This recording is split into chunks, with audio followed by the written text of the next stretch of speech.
আসসালামু আলাইকুম। সাপ্তাহিক সংবাদ তারাইল নিউজের পক্ষ থেকে আমি আছি আপনাদের সাথে নিসা আক্তার। রাউতি ইউনিয়নের ভাওয়াল গ্রামের ছোট্ট একটি অংশ কুনা ভাওয়াল। রাউতির পার্শ্ববর্তী তাকায় তারা নির্মমভাবে তাদের উপর অত্যাচার অনাচার করে এবং বসত ঘরবাড়ি ভাঙচুর সহ লুটপাট করে। তারপর ভাওয়াল 5 গ্রাম মিলিত হয় এবং সংগঠন তৈরি করেন ও কোনাবাউল সুইচ গেট বাজার নির্মাণ করে। বিস্তারিত আহমেদ মুন্না আলী। আসসালামু আলাইকুম গাইস, তারাইল নিউজের পক্ষ থেকে আমি কাউসার আহমেদ মুন্না আলী।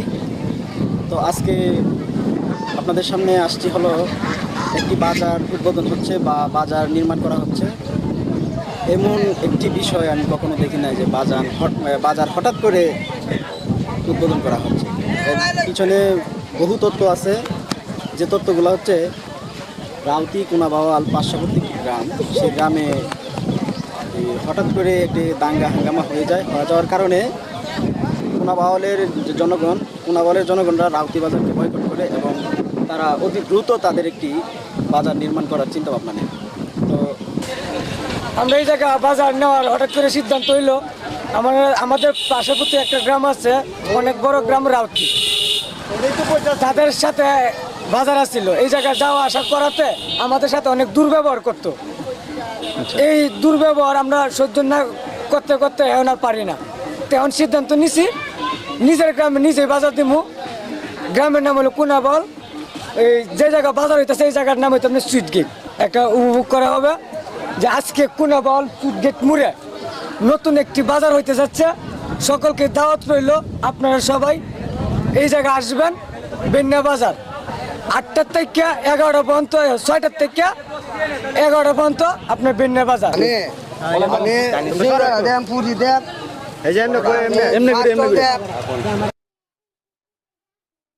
আপনার এই ছোট ঘরটিতে আগুন লাগানো হয় কেন?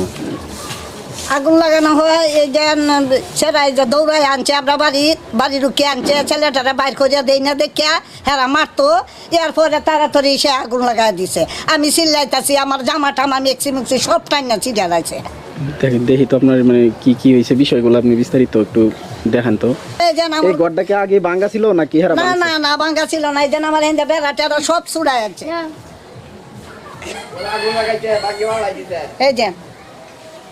এই যে মেক্সি টেক্সি আমার ঠান্ডা চিড়াচ্ছে, চিড়ে আমার গলাতে একটা চেইন আছে সোয়ানি ওজনে। এই চেনটা সে ঠান্ডার নিচে কেলা নিচে চেনটা তারেও আমি চিনি।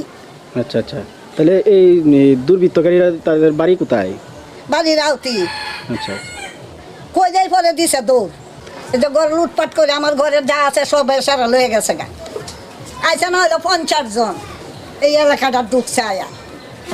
মুরবি আপনার এই আপনার বসত ঘর এটা না? জি আমার বসন্ত। তো এইটার অবস্থা কি লেগে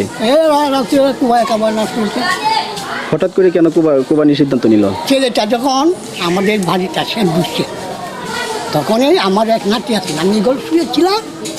তখন আমার নাতি যে আপনার কোথায় বলে ছেলেটার বাই করে, ছেলেই গল্প আছে। হ্যাঁ, তাও পরে আমি যখন ঢুকছি আর এরা বলতে না যে ছেলেটার বাই করে দিতে হবে, নাল বেজাল হবে। তো আমি ফালতে উঠছি, ওঠার পরে আমি দেখি ধুমবো হবে। মানে যাদেরকে উদ্দেশ্য করছে তারা তাদের বাড়ি কোথায়? তারা কে? রাউতির। আপনি তাদের নাম জানেন না? নাম বলতে। আচ্ছা ঠিক আছে, বলেন। তারপরে উঠছি, উঠে দেখি আমি ঘর দর সব কুবায় কাবায় নাচ করে পড়ে ভয়তে পরে এই গরুকে আমি আট করে নিচ্ছি, তাহলে আমারও বেরোলো। প্রিয় দর্শক, আমি যদি আপনাদেরকে দেখাই, উনি একা মানুষ, একাই ব্যবসা করে, তাই নিজের জন্য আলাদা কোনো ঘর কেনা, এটাই তার বসত ঘর।